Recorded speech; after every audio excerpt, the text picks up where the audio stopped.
Dikasih oleh Tuhan Yesus Kristus, betapa hati kita bersyukur oleh kasih dan kemurahan Tuhan.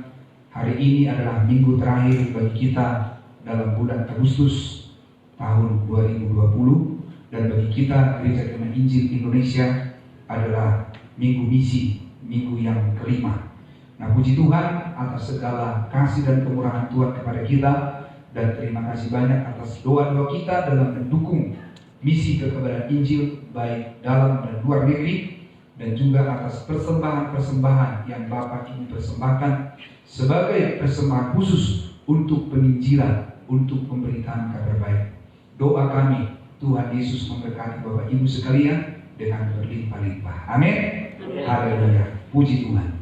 Sebagaimana tema, yaitu mempercepat kedatangan Sang Raja dalam tema misi dalam tahun ini. Dan kemudian dalam minggu yang kelima hari ini, tema firman Tuhan, melayani Sang Raja. Sekali lagi, melayani Sang Raja. Mari kita buka Alkitab kita dari Injil Matius pasal 25, yang dimulai dari ayat yang ke-31 sampai dengan 46. Injil Matius pasal 25 ayat 31 sampai dengan 46. Saya akan bacakan ayat 31, Bapak Ibu Saudara ayat 30, demikian kita berganti-gantian hingga ayat yang ke-46. Injil Matius pasal 25 ayat 31 sampai 46 dengan judul berikut, penghakiman terakhir. Apabila Anak Manusia datang dalam kemuliaannya dan semua malaikat bersama-sama dengan Dia, maka Ia akan bersemayam di atas tahta kemuliaannya. Lalu semua bangsa akan dikumpulkan di dalam hadapannya, dan Ia akan menyatakan mereka seorang daripada seorang, sama-sama hiduplah memisahkan domba dari kambing. Dan Ia akan menempatkan domba-domba di sebelah kanannya dan kambing-kambing di sebelah kirinya. Dan raja itu akan berkata kepada mereka yang siapa sebelah kanannya, mari hai kamu yang berkati Bapakku, terimalah kerajaan yang telah disediakan bagimu sejak dunia juga. Sebab ketika aku lapar, kamu memberi aku makan. Ketika aku haus, kamu memberi aku minum. Ketika aku seorang asing, kamu memberi aku tumpangan. Ketika aku telanjang, kamu memberi aku pakaian. Ketika aku sakit, aku merawat aku. Jika aku meninggal, kamu mengunjungi aku. Maka orang-orang benar itu akan menjawab Dia, katanya, Tuhan, bila manakah kami melihat Engkau lapar dan kami memberi Engkau makan, atau haus dan kami memberi Engkau minum? Bila manakah kami melihat Engkau sebagai orang sakit dan kami memberi Engkau tumpangan, atau telanjang kami memberi Engkau pakaian? Bila manakah kami melihat Engkau sakit atau dalam penjara dan kami mengunjungi Engkau? Dan raja itu menjawab mereka, aku berkata kepadamu, sesungguhnya segala sesuatu yang kamu yang kamu lakukan untuk salah seorang dari saudaramu yang paling hina ini, kamu telah melakukannya untuk aku. Dan Ia akan berkata juga kepada mereka yang di sebelah kirinya, enyahlah dari hadapanku, hai kamu orang-orang terkutuk. Enyahlah ke dalam api yang kekal yang telah sedia untuk iblis dan malaikat-malaikatnya. Sebab ketika aku lapar, kamu tidak memberi aku makan. Ketika aku haus, kamu tidak memberi aku minuman. Ketika aku seorang asing, kamu tidak memberi aku tumpangan. Ketika aku telanjang, kamu tidak memberi aku pakaian. Ketika aku sakit dan dalam penjara, kamu tidak melawat aku. Lalu mereka pun akan menjawab Dia, Tuhan, bila manakah kami melihat Engkau lapar atau sebagai asing, atau telanjang, atau dalam penjara? Maka Ia akan menjawab mereka, aku berkata kepadamu, Sesungguhnya segala sesuatu yang tidak kamu lakukan untuk salah seorang dari yang paling hina ini, kamu tidak melakukannya juga untuk aku. Dan mereka ini akan masuk ke tempat siksaan yang kekal, tetapi orang benar ke dalam hidup yang kekal. Amin, puji Tuhan. Melayani Sang Raja. Sang Raja kita adalah Yesus Kristus, Allah kita yang kita percaya. Dan Bapak Ibu Saudara, di dalam tema perikop ini, penghakiman terakhir, di sini kita akan melihat bahwa akan ada waktunya penghakiman bagi seluruh umat manusia. Dan di situ akan ditentukan, sebagaimana dikatakan dalam firman Tuhan tadi, seperti seorang gembala memisahkan domba-domba dan kambing-kambing. Karena ketika Yesus datang, ketika Allah kita datang dalam kemuliaannya dengan para malaikatnya, maka semua bangsa akan dikumpulkannya dan menghadapi penghakiman terakhir. Nah, kalau kita perhatikan dari ayat-ayat firman Tuhan ini, ada yang disebut di sana domba-domba dan ada kambing-kambing. Domba-domba dipisahkan di sebelah kanannya dan kambing-kambing di sebelah kirinya. Dan kemudian domba-domba yang ada di sebelah kanannya disebut orang-orang benar, sedangkan kambing-kambing yang ada di sebelah kirinya disebut orang-orang terkutuk.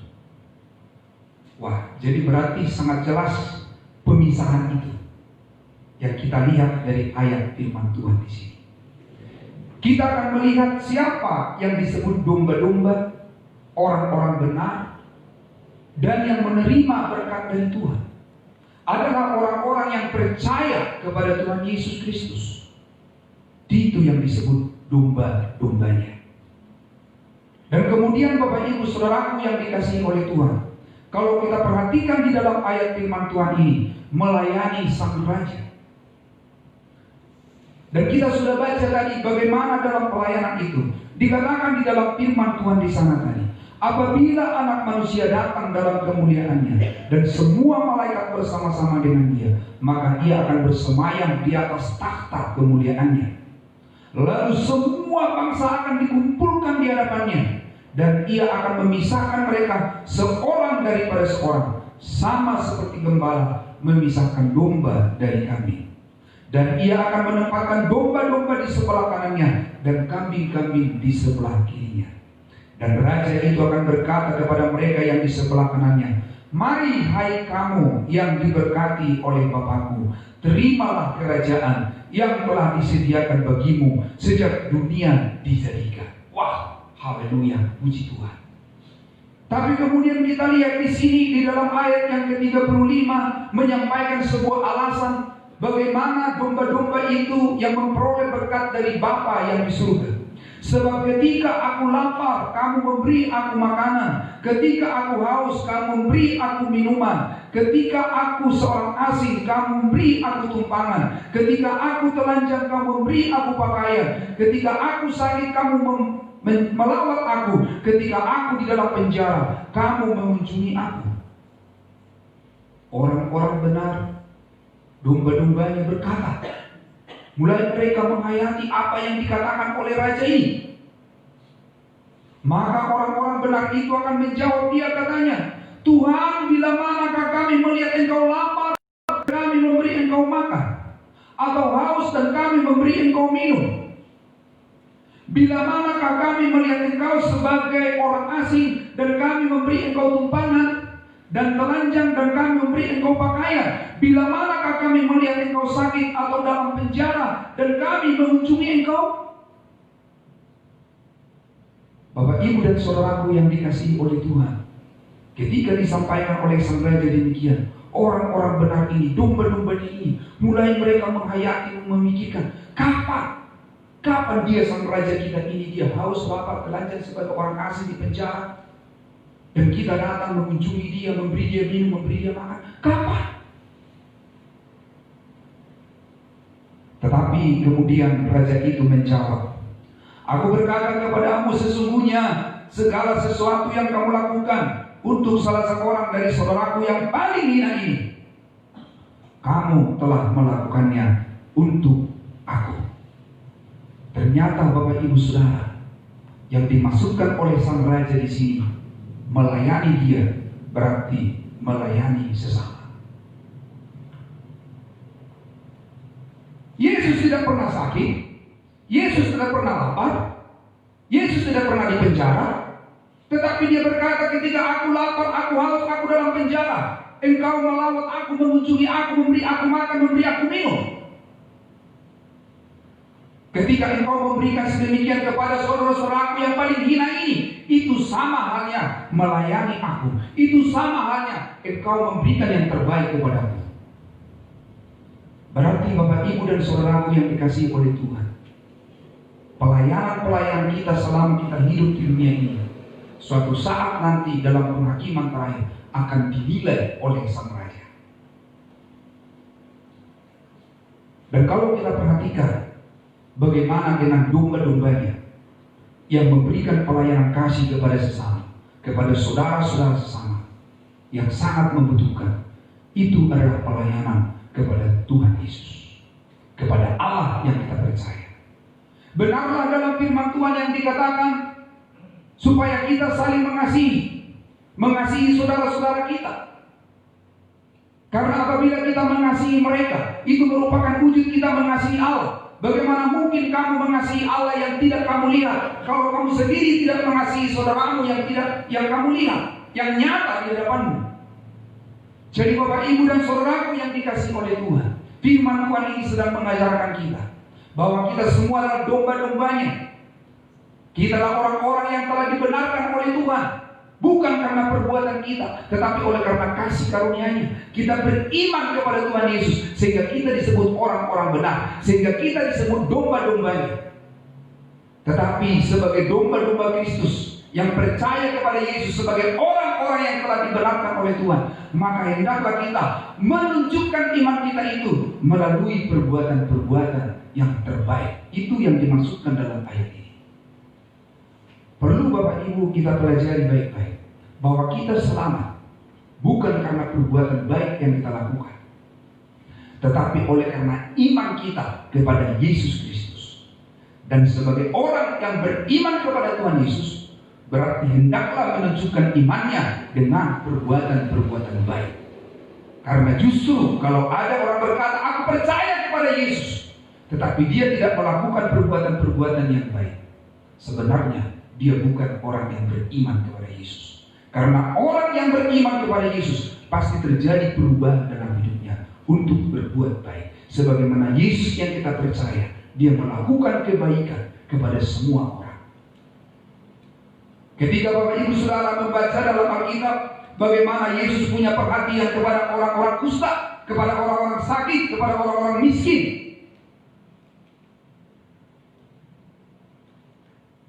tetapi juga kepada orang kaya. Dia juga, Bapak Ibu Saudara, kalau kita lihat dalam Alkitab, dalam pelayanan-pelayanan Paulus juga ada di dia orang yang kaya. Artinya Bapak Ibu Saudara bahwa Allah kita mengasihi semua orang, diberikan pelayanan-pelayanan. Nah, jadi ketika dikatakan bahwa ketika aku lapar, ketika aku minum, engkau beri aku minuman, ketika aku haus, engkau beri aku minum. Bapak Ibu dan Saudara, ini menegaskan kepada kita, selama kita hidup di dunia ini, selagi Tuhan masih memberikan kita kesempatan, mari kita memberikan pelayanan terbaik kepada sesama kita, sesama umat ciptaan Tuhan. Saya masih ingat waktu belajar di SD. Waktu itu saya waktu SD ada namanya pelajaran PMP, Pendidikan Moral Pancasila. Nah, ada juga soal yang dibuat di situ. Saya masih ingat, ya, beberapa soal waktu itu. Dia bilang begini, ya, benar atau salah, pilih. Ya, sebagai orang yang bermoral, ketika ada sahabatmu atau tetanggamu sakit, kamu pergi mengunjungi dia di rumah sakit. B atau S, nah itu ada itu. Ya. benar, bahwa sebagai orang yang bermoral, kalau ada tetangga, kalau ada sahabat yang sakit, pergi mengunjungi di rumah sakit. Itu waktu SD soalnya. Terus ada lagi, ketika engkau berjalan dan kemudian engkau melihat bahwa ada orang yang buta mau menyeberang jalan itu, ya, maka engkau membiarkan saja. Benar atau salah? Wah, itu salah. Yang benar itu harus dituntun, diseberangkan ke sana. Ini pelajaran sebenarnya sederhana Bapak Ibu Saudara, tapi itu menunjukkan tentang suatu moral, suatu kepedulian kepada sesama, memberikan pertolongan. Nah, jadi kita lihat dalam firman Tuhan tadi, bahwa setiap pelayanan yang kita lakukan bagi orang-orang yang membutuhkan, sama saja itu melakukannya untuk Tuhan. Jadi akan dinilai oleh Tuhan, yang akan dinilai nanti di dalam pelayanan kita dalam penghakiman terakhir. Yang pertama adalah kesetiaan kita. Apakah kita setia dalam memperhatikan antara seorang dengan yang lain? Memperhatikan. Dan kemudian selain kesetiaan memperhatikan itu, maka kesetiaan dalam memperdulikan. Karena ketika kita memperhatikan, kemudian timbul kepedulian. Apa yang bisa dibantu, apa yang bisa ditolong, apa yang bisa dilakukan. Baik kepada kita saudara seiman, maupun kepada orang-orang lain sesama umat ciptaan Tuhan. Kita sebagai orang yang percaya kepada Tuhan, domba-domba Kristus, menunjukkan iman kita melalui perbuatan-perbuatan baik yang kita lakukan kepada mereka. Kemudian kesetiaan kita selain memperhatikan dan juga dalam kepedulian, maka kita setia dalam berkorban. Karena kalau sudah masuk dalam kepedulian, berarti Bapak Ibu rela berkorban. Korban waktu, korban tenaga, bahkan korban lagi hal yang lain, mungkin hal materi.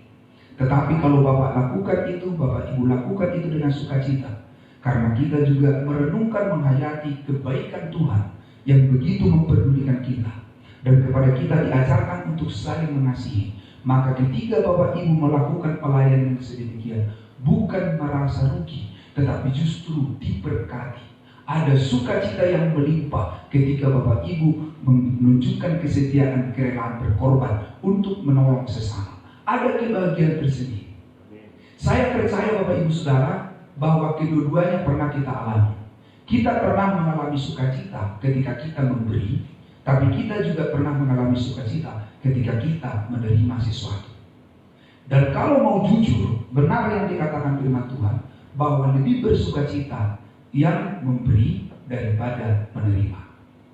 Memang kalau kita menerima ada sukacita. Siapa tidak sukacita? Sukacita Bapak Ibu Saudara. Tapi kalau Bapak Ibu memberi, justru sukacitanya itu lebih besar. Itu firman Tuhan, dan firman Tuhan itu ya dan amin. Ya. Inilah yang diajarkan kepada kita. Tentu kalau kita bisa melakukan hal yang sedemikian, kita mohon pertolongan Tuhan untuk memampukan kita, karena bukan kekuatan kita Bapak Ibu Saudara. Di akhir zaman ini kasih semakin dingin, kepedulian kepada sesama semakin berkurang. Tetapi di dalam kita menyambut kedatangan Sang Raja, maka kita menunjukkan pelayanan kita kepada Sang Raja, yaitu keseriusan kita dalam melayani sesama. Karena Yesus yang kita percaya Sang Raja, Dia tidak pernah mengalami kekurangan apapun, karena semua Dia yang punya, Dia yang memiliki segala sesuatu. Tetapi ternyata di ayat firman Tuhan ini, pelayanan-pelayanan yang kita lakukan bagi semua orang yang membutuhkan, sama saja pelayanan kepada Dia, kepada Sang Raja. Jadi Bapak Ibu Saudara, yang akan diuji, yang akan dinilai oleh Tuhan nanti dalam penghakiman, pertama adalah kesetiaan kita dalam memperhatikan antara yang satu dengan yang lain, kemudian juga dalam memperdulikan, dan kemudian kerelaan untuk berkorban. Saya bersyukur Bapak Ibu Saudara, kita keluarga besar GKI Eklesia Biba di sini saling memberi informasi. Puji Tuhan. Ketika ada contohnya yang sakit, diberikan informasi kepada kita. Karena tidak semua jemaat bisa kita tahu semua keadaannya. Tetapi kita ada saling memberi informasi. Tolong Pak Pendeta, ada melalui WA atau di telepon, kami sakit, anak saya sakit, ada mau berobat dan lain sebagainya. Nah, kemudian Bapak Ibu, oh iya, kita doakan. Apa yang bisa kita perbuat, kita perbuat. Sehingga saya sampaikan kepada jemaat Tuhan di sini, kalau ada yang membutuhkan pelayanan, mungkin karena sakit atau ada pergumulan persoalan apapun, ya, kita doakan bersama-sama. Hubungi kami. Telepon 24 jam. Oh, kecuali kalau saat ibadah seperti ini. Kalau saat ibadah seperti ini, ya di silent. Ya. Tapi setelah selesai, selalu 24 jam. Bahkan waktu dicas pun tidak pernah saya matikan itu. Lagi dicas matikan itu. Dicas pun sambil hidup. Bahkan kalau saya sambil olahraga juga, Bapak Ibu bersama dengan orang-orang tua kami di sini, karena kita setiap pagi ada olahraga di Pandan. Saya ada tas kuning selalu di belakang saya, sambil olahraga sambil lari, ya gitu. Kenapa Bapak Ibu? Handphone ada di dalam sini. Karena mana tahu ada jemaat yang nelpon, ada sesuatu hal yang perlu, saya bisa dengar dan kemudian bisa. Jadi selalu saya berusaha. Handphone itu di mana, kemana saya berusaha, ya, di mana saya bawa. Tujuannya apa? Mungkin ada informasi. Saya sampaikan juga kepada Bapak Ibu. Mau jam 2, mau jam 3 malam, dini hari, berapa? Telepon, hubungi, kita berdoa. Mungkin bila perlu, kami datang. Ya, dengan sukacita. Jangan sungkan-sungkan. Tujuannya apa Bapak Ibu Saudara? Itulah kita saling memperhatikan, kita saling mendoakan Bapak Ibu Saudara. Bagi kami sebagai pelayan Tuhan tidak ada alasan untuk berkata, aduh mohon maaf ini saya masih capek, masih ngantuk sekali, nanti besok aja saya datang. Tidak. Karena kami juga menyadari Bapak Ibu Saudara, tugas pelayanan ini adalah pemberian dari Tuhan, suatu anugerah dari Tuhan. Walaupun memang kadang-kala jam 2, jam 3 dibangunin, bagaimana Bapak Ibu Saudara? Memang kadang gini, tapi kita langsung dalam nama Yesus, terima kasih Tuhan. Ini adalah satu pelayanan. Langsung cuci muka, bersih semua, berangkat. Ini sebagai suatu kesaksian nyata aja Bapak Ibu Saudara, ya. Salah satu jemaat kita, ya, itu Ibu Widya, ya. Nah itu, ketika dia mulai rasa sakit, kemudian dia telepon. Kita pergi beberapa orang ke sana. Saya, Martin, ada beberapa juga teman. Dan kemudian kita berdoa. Gimana Ibu? Oh iya ini. Oke, kita berdoa. Tuhan, keadaan sedemikian. Langkah apa selanjutnya yang harus kami lakukan Tuhan? Berdoa. Kemudian hubungi dulu bidan, lihat dulu bagaimana perkembangan. Apakah memang bisa dibawa, harus dibawa ke rumah sakit atau kemana? Ya. Oh iya, dihubungi bidan, datang. Setelah diperiksa, oh iya, gini aja, kita bawa, ada di rumah bidan saja dibawa ke rumah bidan, nanti dilihat di sana.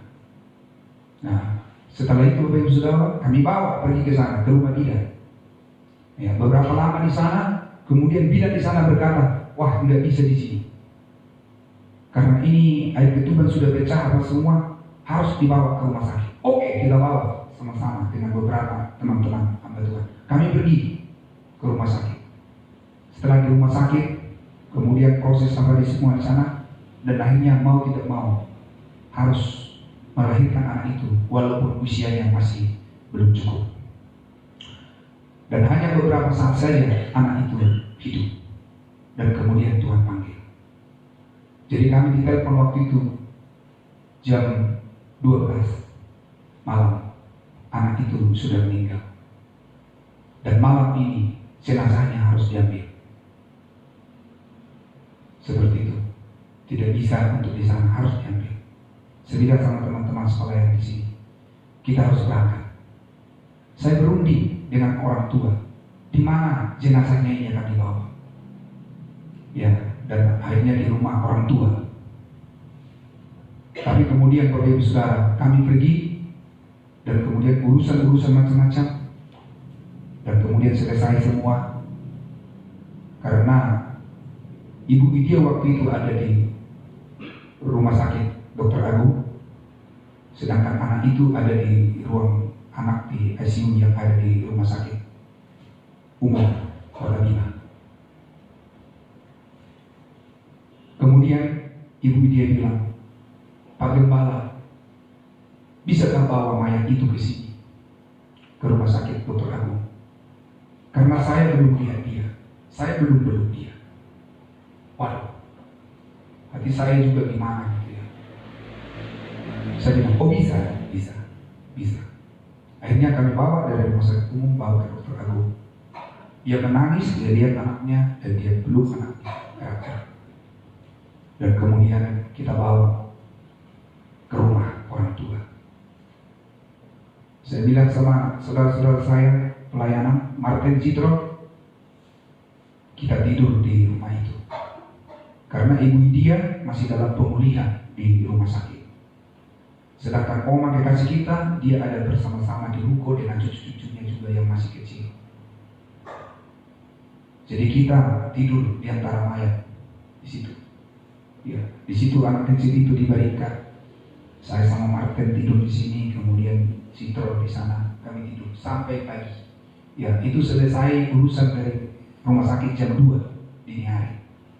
Kemudian kami bawa ke rumah dan kemudian setelah itu istirahat sebentar sampai jam 6. Kemudian kita persiapan untuk semua pemakaman dan lain sebagainya. Ini saya sampaikan Bapak Ibu Saudara sebagai bukti kesaksian bahwa siapakah kita ini sebagai umat Tuhan. Kalau kita bukan saling mengasihi dalam keadaan yang sedemikian itu, kapan kita Bapak Ibu Saudara akan saling menolong kalau bukan saat-saat yang sedemikian itu?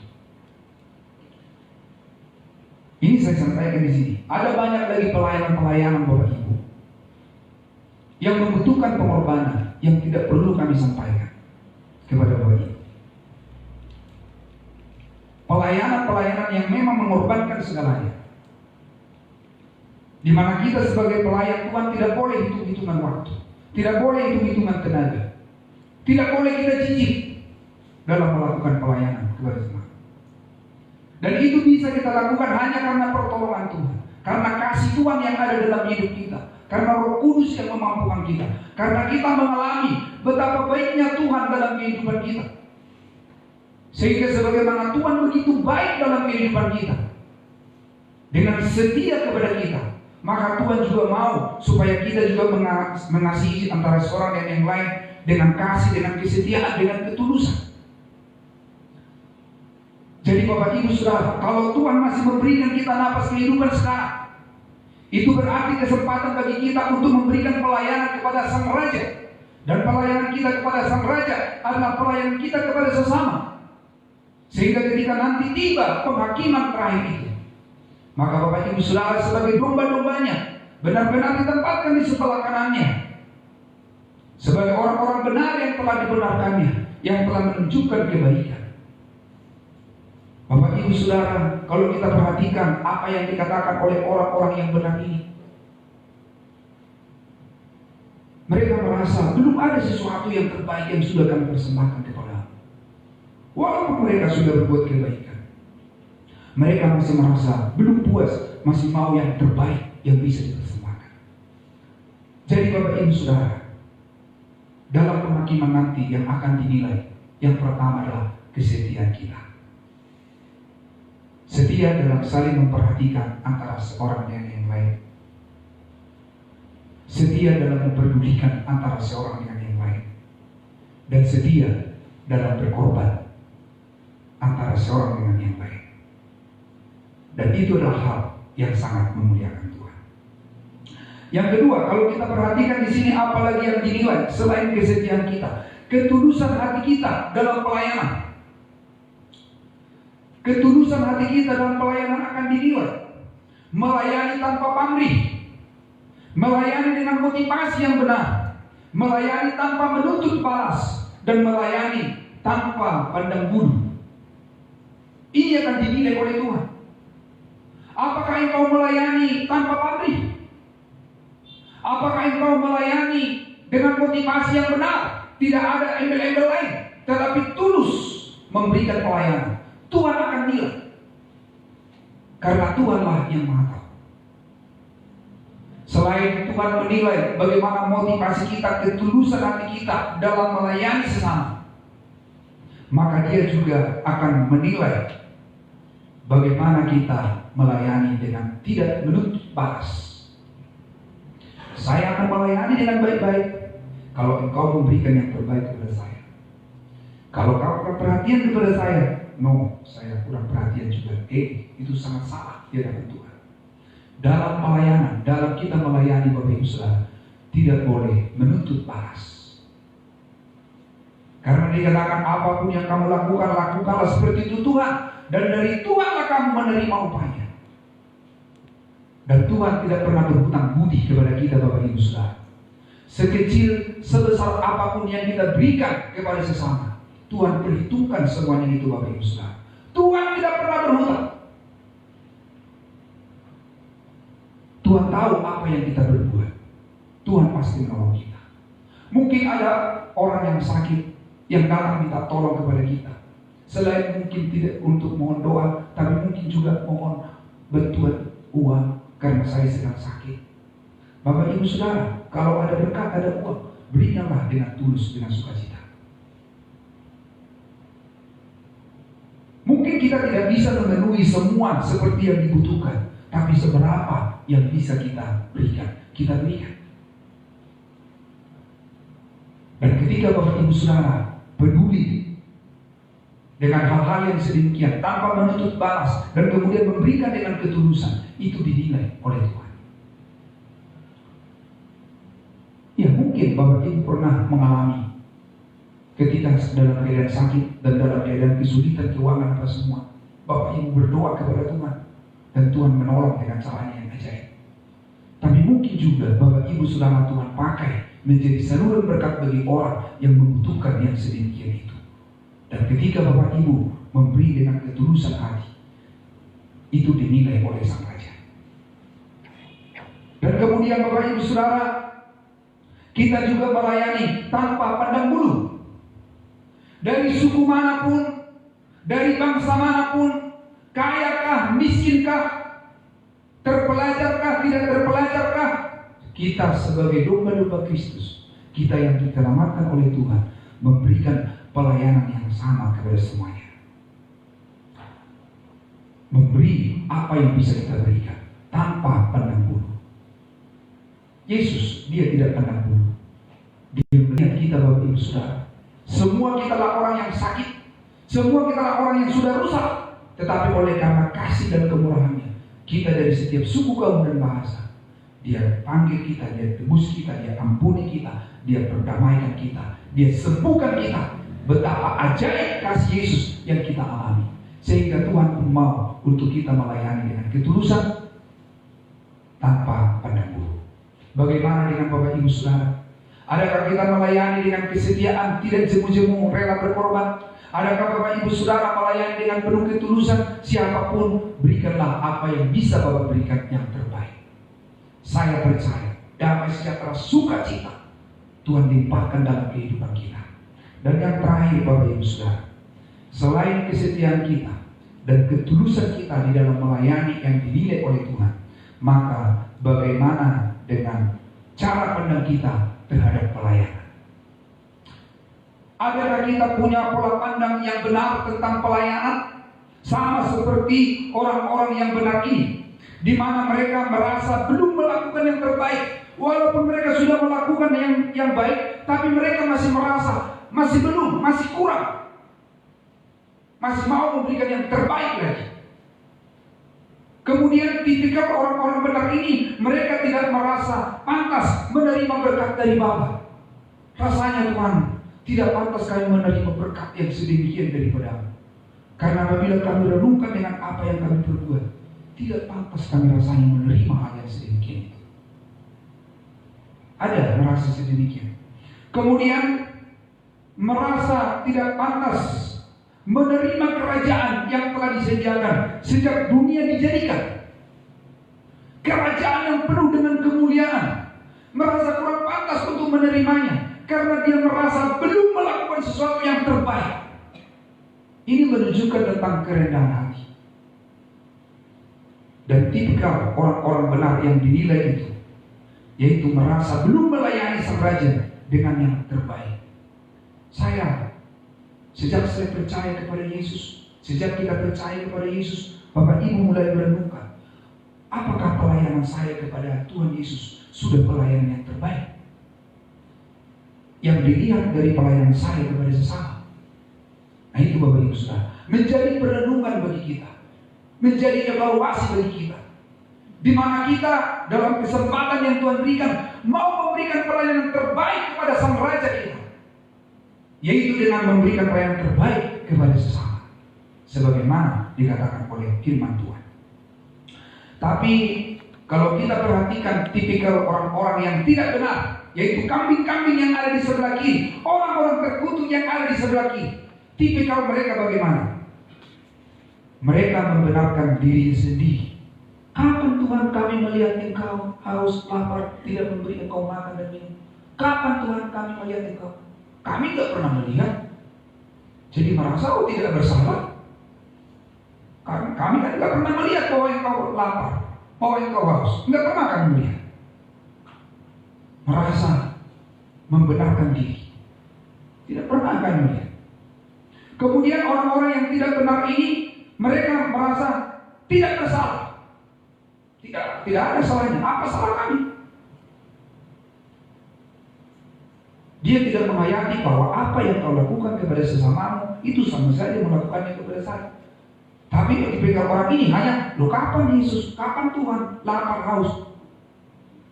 Nggak ada yang salah dari kami. Kalau tipe dari orang-orang yang di sebelah kiri itu,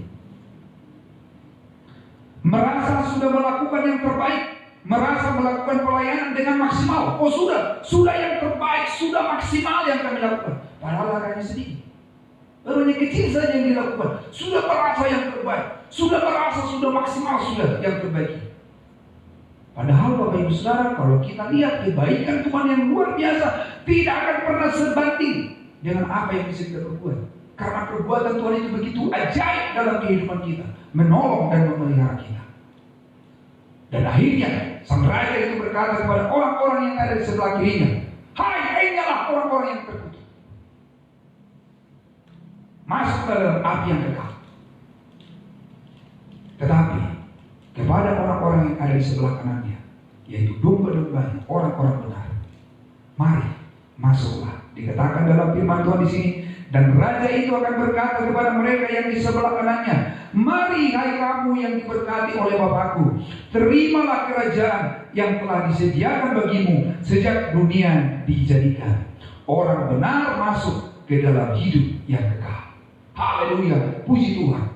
Kebahagiaan yang tidak ada tandingannya dialami orang-orang yang dibenarkan oleh Tuhan. Jadi kalau kita lihat dari kebenaran firman Tuhan ini, inti utamanya apa yang sebenarnya yang mau disampaikan oleh Yesus? Pertama, waktu kita hidup di dunia ini adalah waktu untuk melayani Sang Raja. Itu yang pertama. Dan yang kedua, melayani Sang Raja selagi kita hidup itu berarti melayani sesama. Dalam kesetiaan, dalam ketulusan. Dan yang berikut Bapak Ibu Saudara, kalau kita melayani selama kita hidup di dunia ini dengan mengasihi sesama, maka disitulah akan dinilai oleh Tuhan bahwa kita adalah benar-benar orang yang beriman. Orang yang beriman kepada Tuhan Yesus harus, tidak boleh tidak, harus menunjukkan bahwa dia berbuat baik. Amin Bapak Ibu Saudara? Ya. Tetapi jangan salah. Bukan karena perbuatan baik yang kita lakukan kita memperoleh hidup yang kekal. Bukan, itu salah. Karena kalau kita hanya berkata, perbuatan-perbuatan baik ini yang kita berbuat akhirnya kita masuk surga, itu salah. Segala kebaikan-kebaikan yang kita lakukan tanpa pengorbanan Tuhan Yesus itu sama seperti kain kotor di hadapan Tuhan. Jadi yang benar bagaimana? Kita ini selamat, kita ini dibenarkan oleh karena kita beriman kepada Tuhan Yesus. Dan sebagai orang yang beriman kepada Tuhan Yesus, menunjukkan imannya melalui perbuatan-perbuatannya. Karena iman tanpa perbuatan pada hakikatnya adalah mati. Tapi Tuhan mau melihat Bapak Ibu Saudara bahwa kita hidup, iman kita itu hidup yang dibuktikan dengan perbuatan-perbuatan kita. Dan ketika Bapak Ibu Saudara mampu untuk melakukan perbuatan-perbuatan yang baik, kita tidak boleh sombong Bapak Ibu Saudara. Karena pertama, kalaupun kita mampu melakukan itu semua, karena Tuhan yang memberkati kita. Tuhan yang memberikan kepada kita kemampuan, berkat, dan lain sebagainya, sehingga kita bisa memberi. Tuhan Roh Kudus menolong kita, untuk memberi. Kita memberi. Jadi Bapak Ibu Saudara, seberapapun kita bisa melayani orang, membantu orang, Bapak Ibu Saudara tetap dalam kerendahan hati, mengucap syukur kepada Tuhan, karena ini semua karena kebaikan Tuhan. Jadi kalau Tuhan masih memberikan kita nafas kehidupan, ini kesempatan bagi kita untuk melayani Sang Raja. Ini kesempatan bagi kita melayani Sang Raja, berarti melayani sesama. Dan kesempatan ini adalah menunjukkan iman kita melalui perbuatan-perbuatan kita.